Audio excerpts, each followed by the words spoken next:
Salut les mamies cool, j'espère que vous allez bien. Et oui, je reviens enfin, me direz-vous, après une très longue absence. Et aujourd'hui dans cette vidéo, je vous explique pourquoi j'ai disparu.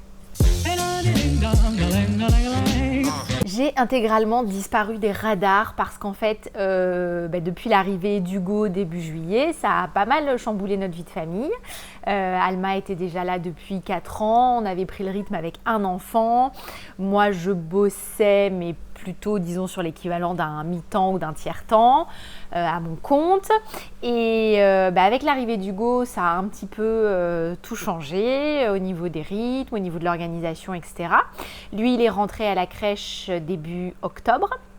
Moi, c'est à partir de là que j'ai commencé à travailler en pige 2 après-midi par semaine pour une radio locale en Martinique. Donc c'était bien, ça m'a permis de faire un petit démarrage en douceur, de continuer à passer du temps avec lui, de ne pas le mettre à la crèche en full time, etc. Et de réussir à profiter de lui tout en quand même ayant du temps pour moi parce que assez rapidement, je me suis rendu compte que j'étais très fatiguée et que j'arrivais pas à tout faire entre l'école d'Alma, Hugo, etc. C'était vraiment compliqué. Hugo qui est un bébé très mignon, mais qui quasiment dès sa naissance en fait, il est né en juillet, à partir du mois d'août, il a quasiment été malade tout le temps jusqu'en décembre, mais c'était terrible quoi, c'est-à-dire qu'il chopait absolument tout ce qui passait. Donc sa sœur ramenait des microbes de l'école, lui chopait des microbes à la crèche, et comme les bébés ne savent pas se moucher, il me fallait un temps fou pour le récupérer parce que je ne pouvais faire que 2 mouchages par jour parce qu'à la crèche, ils ne mouchent pas les enfants. On ne rentrera pas dans ce débat-là, mais bref, voilà. Donc à chaque fois, il me fallait 3 semaines pour le récupérer, donc c'était quand même très long.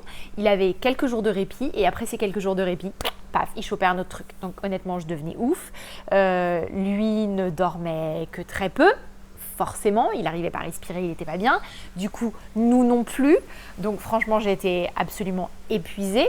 Et début décembre, j'ai commencé à travailler sur un contrat de 30 heures, toujours dans cette même radio, et à faire de la présentation de journaux d'information sur la tranche des matinales en week-end pour remplacer quelqu'un qui était parti en congé maladie, en arrêt maladie. Donc très compliqué de gérer tout ça. D'autant plus qu'au départ, on m'avait proposé un 35 heures, mais moi, en faisant mes calculs, si je faisais 35 heures, ça voulait dire que j'étais pas à la maison avant 13 heures le week-end. Ça supposait de laisser Eric tout seul avec les enfants, ça faisait plus de lait à tirer, ça me faisait moins de temps passé avec eux, plus de fatigue aussi. Donc ça m'a paru too much. Je leur ai proposé de plutôt basculer sur 30 heures. Alors c'est sûr, ça fait un manque à gagner pour moi, mais en termes financiers, j'entends, parce que en revanche, je pense que ça me fait gagner en termes de qualité de vie. Donc ça m'a posé beaucoup de questions. Je me suis demandé si j'acceptais ce boulot, si je faisais... Enfin voilà, ça s'est beaucoup chamboulé dans ma tête. Et j'ai pris la décision d'accepter parce que ça se passait très très bien quand je faisais mes piges 2 fois par semaine en web, que j'ai trouvé que l'équipe était chouette, qu'on m'a réservé un bon accueil, la direction était plutôt à l'écoute de mes conditions, ce qui est quand même assez bien. La rédactrice en chef pareil, elle a tout de suite compris quand je lui ai expliqué que j'avais des enfants, que c'était compliqué, les horaires de la crèche et tout ça. Enfin voilà, il s'est vraiment passé beaucoup de choses qui pour moi étaient compliquées. Et au final, voilà, je me suis dit que c'était vraiment une chance et une opportunité et que j'avais pas envie de la laisser passer. C'est sûr, c'est seulement un contrat de saison jusqu'à fin juin.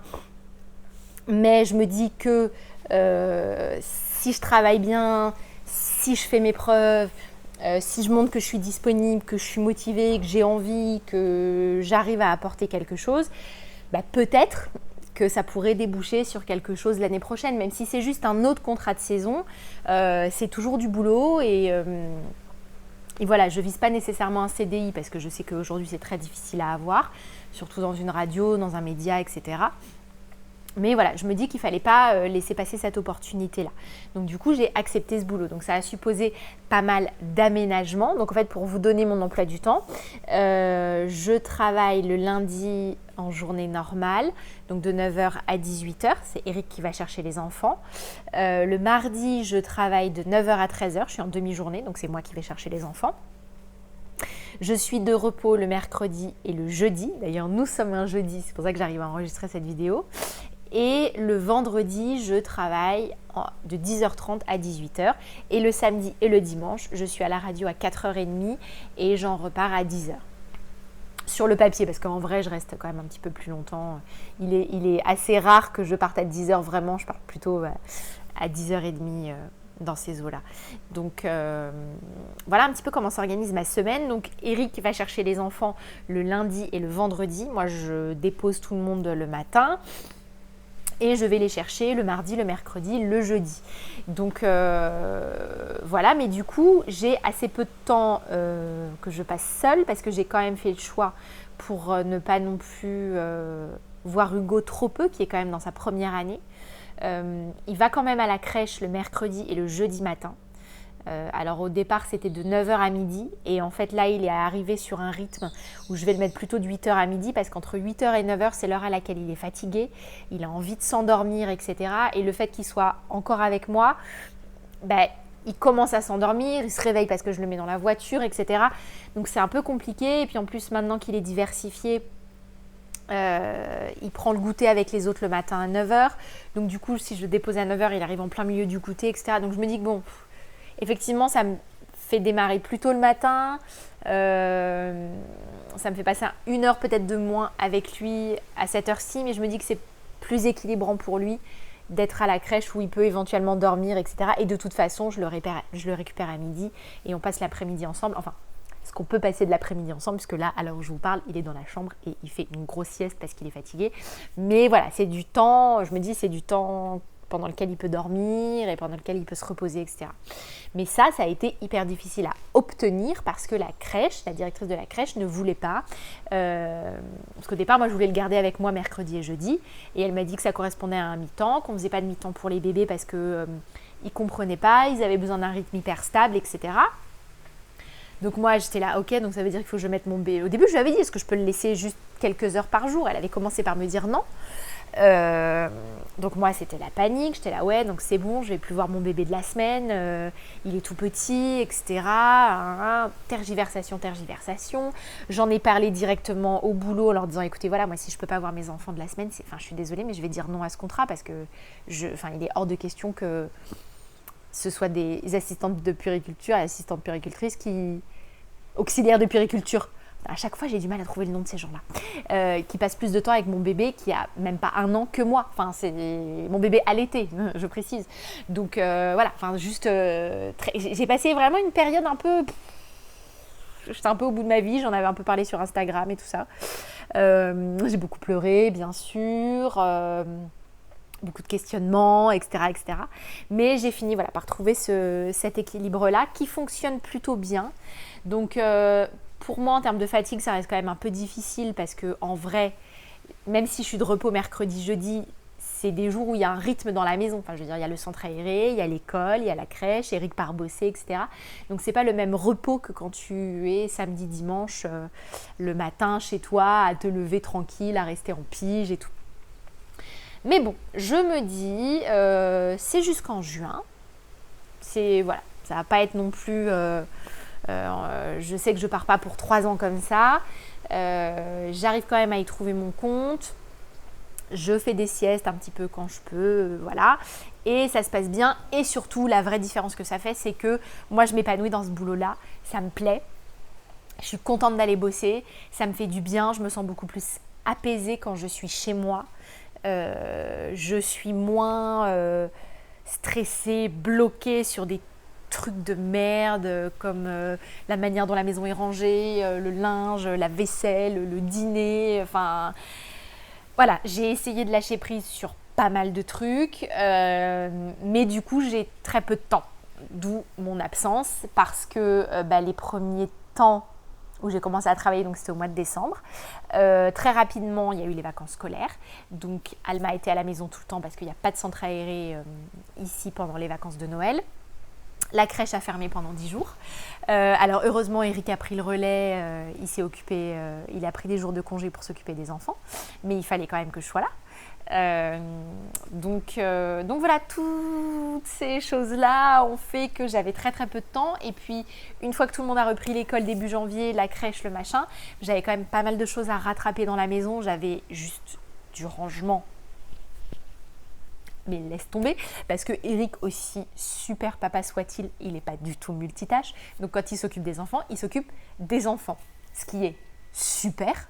Voilà, c'est quand même le plus important. Mais du coup, moi, quand je rentre, il faut quand même ranger les trucs. Vous voyez, quand je rentre le samedi matin, il n'a pas forcément débarrassé le petit-déj, etc. Donc, on se relaie pour faire ces trucs-là. Il faut préparer le repas et tout ça. Donc voilà. Mais le point positif, c'est que d'avoir passé autant de temps avec les enfants, j'ai l'impression qu'il s'est rendu compte en fait de tout ce que je faisais.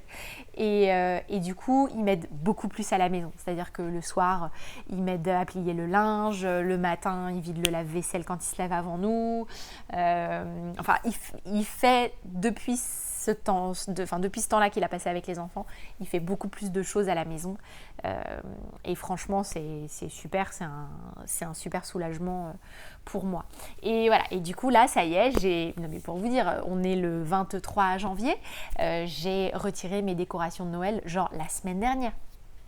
Tout va bien. Les trucs étaient là, plantés. Mais voilà, j'avais besoin d'un temps pour avoir l'impression de reprendre ma maison en main, de ranger sur mon temps libre. Mon temps libre. Mon temps libre est principalement occupé à tirer du lait pour la crèche. Donc, ce qui me laisse du temps pour regarder des séries sur Netflix, puisque voilà, je suis prise, je suis comme ça. J'ai pas acheté le bandeau Medela pour accrocher les biberons du tire-lait. Donc je tire mes biberons, donc j'ai les mains prises et donc je regarde des séries sur Netflix et j'ai regardé la série de Marie Kondo sur le rangement et du coup ça m'a donné envie de ranger chez moi, ce qui n'était pas une mauvaise chose. Donc je suis dans un process de rangement en ce moment même.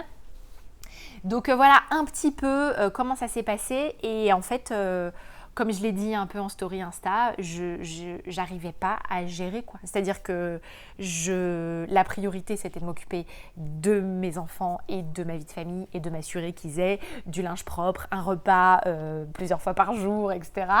Et du coup, franchement, les réseaux sociaux et YouTube sont passés à la trappe. Donc j'en suis vraiment désolée. Il y en a certaines qui m'ont envoyé des petits messages genre on n'a plus rien, tout va bien et tout. Donc merci à vous d'avoir pensé à moi. Je sais que d'autres aussi y ont pensé parce que c'est vrai que quand j'avais laissé un petit truc sur Insta en story en disant que voilà, je prenais note des gens qui m'appréciaient vraiment, mais c'était évidemment une blague. Et il y en a certaines qui se sont senties mal, qui m'ont envoyé des messages en disant non mais je t'assure, j'ai pensé à toi, mais moi aussi j'étais prise et tout. Il n'y a pas de souci, je fais juste des vieilles blagues désobligeantes, mais ne le prenez pas pour vous, il n'y a aucun souci, tout va bien entre nous, ne vous inquiétez pas. We're cool, comme disent les Américains. Donc voilà un petit peu l'état de ma vie en ce moment, mais normalement là, j'ai l'impression d'avoir repris ma maison à peu près en main, c'est à peu près rangé, j'ai fait tous les trucs pourris administratifs qui traînaient, tous les machins que j'avais pas eu le temps de faire parce que c'était juste hardcore. Voilà, je me suis occupée de tout. Donc là, on reprend un système normal, un système un peu plus tranquille, un système un peu plus calme. Et on va reprendre les vidéos hebdomadaires parce que j'ai des tas de trucs à vous dire. J'ai testé des Bambino Mio qui sont des couches de ouf. Il faut que je vous raconte où en est Hugo parce qu'il a eu 6 mois et qu'il a fait des progrès de dingo. Voilà, donc j'ai plein de choses à vous dire. Donc tout ça, ça va arriver dans des prochaines vidéos, mais je tenais à en consacrer une, à vous expliquer un petit peu l'objet de ma disparition et aussi pour vous dire que être une maman et gérer sa maison et son travail, c'est juste hyper compliqué et que c'est dur et que c'est fatigant et que c'est éprouvant, mais qu'on y arrive et que voilà, il faut trouver des ressources en soi pour réussir à tout faire tout en faisant sa rééducation du périnée, sa rééducation abdominale, etc. Donc là, le prochain chapitre, ça va être également de reprendre une activité sportive parce que voilà, hein, il faut bien le dire. J'ai beaucoup maigri, beaucoup depuis mon accouchement. J'ai atteint un poids que franchement j'ai pas dû faire depuis une bonne grosse dizaine d'années. Je pèse 61 kilos, pour vous donner une idée, j'étais à 67,5 avant de tomber enceinte, donc ça fait quand même une grosse perte. À un moment j'étais même un petit peu inquiète, je pensais que voilà, j'avais des carences ou un truc, et en fait non, je pense que j'étais juste fatiguée en fait, et comme j'allaite, bah, ça bouffe dans tes ressources, donc comme voilà, j'étais pas mal outre mesure, je me sentais pas faible ni quoi ni qu'est-ce, je me suis pas alarmée, mais il n'empêche que j'ai fondu et que je suis, n'ayons pas peur des mots, flasque. Enfin, voilà, je ballotte. Moi qui étais si fière d'avoir des fesses fermes, des cuisses musclées, galbées, tout ceci est extrêmement terminé, donc il va vraiment falloir que je fasse quelque chose, sauf qu'avec les enfants et le boulot, c'est quand même très compliqué de réussir à caler une activité sportive. Donc, parce que les moments de calme que j'ai quand Hugo est à la crèche le mercredi et le jeudi, c'est du temps où j'ai envie de me poser. Enfin, vraiment de me mettre dans mon canapé comme ça et de baver sur un truc pour me reposer. Vraiment, authentiquement. Donc, je sais pas trop, je vais réfléchir à un système, à faire quelque chose. Je voulais en parler avec ma prof de yoga qui donne des cours à domicile aussi. Donc je vais voir comment je peux gérer ça. Parce que ouais, les filles, les gosses, c'est pas facile, non? C'est pas facile, moi je vous le dis. J'ai une profonde admiration pour les mères célibataires, pour tous ces gens-là qui sont seuls et qui galèrent parce que faut s'accrocher, il faut avoir du nerf et voilà. Voilà. Donc si vous avez des questions sur mes méthodes d'organisation, vous pouvez me les poser. Je vous avoue que c'est plutôt à l'arrache. Mais voilà, en tout cas, n'hésitez pas à partager en commentaire, vous, votre expérience de maman et d'organisation avec 2 enfants, parce que franchement, moi, je trouve que c'est une tornade. Un jour, si j'y arrive, je ne sais pas comment je pourrais réussir à faire ça, mais il faudrait que je vous fasse un genre de vlog d'une de mes journées type.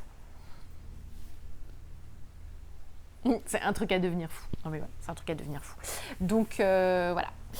Bah écoutez, j'espère que cette vidéo vous a plu. Enfin, elle n'était pas forcément très intéressante et très riche en infos, mais elle vous a peut-être permis de vous sentir moins seule. et voilà. Ah oui. Donc comme vous pouvez le constater, je suis comme d'habitude évidemment pas maquillée pour vous tourner mes vidéos. Autre joie de l'après-grossesse. Donc j'avais pas connu ça pour Alma. Je me suis fait là, il y a un mois de ça, à peu près, ouais, c'était un petit peu avant le début du mois de décembre. Je pense que c'était la chute d'hormones. Donc, j'ai perdu, évidemment, des cheveux massivement. On passera sur ces détails-là. Donc, je me brosse les cheveux le matin au-dessus du lavabo et je sors une boule de cheveux tous les jours. Ça commence un petit peu à se calmer. J'ai évidemment perdu beaucoup de cheveux. J'ai une coiffeuse qui m'a filé un spray Kérastase à mettre à ces endroits-là. Et j'ai l'impression que j'ai des bébés cheveux qui repoussent. Affaire à suivre. Mais surtout, des boutons plein la gueule. Comme en début de grossesse. C'était l'enfer. Là, ce que vous voyez, c'est des cicatrices et des machins. Mais ce n'était pas possible. Pas possible. Et puis alors, les masques et tout ça, tu peux faire ce que tu veux, rien à faire. Ah non, horrible.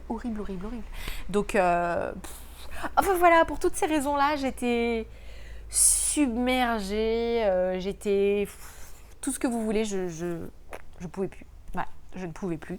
Donc, j'ai disparu un temps, mais ça m'a permis de faire le point, de me réorganiser et de revenir vers vous en pleine forme. Voilà les filles. Donc, comme j'avais commencé à vous le dire, oui, partagez votre expérience, votre vécu en commentaire. On en parle, on est là pour s'entraider, se soutenir et voilà. N'hésitez pas à me rejoindre sur Instagram, la mère Alex, où je pense reprendre également une activité. Désolée pour cette vidéo, tiens, je vois le compteur du tournage, c'est un petit peu long, mais voilà, j'avais des choses à vous dire, j'avais envie de vous parler. Donc, regardez cette vidéo tranquille. Je vous dis comment regarder cette vidéo une fois que vous avez fini de la voir. Voilà, donc je pense que je vais aller faire une sieste, je vais vous faire des gros bisous et on se retrouve la semaine prochaine pour une nouvelle vidéo. Bye!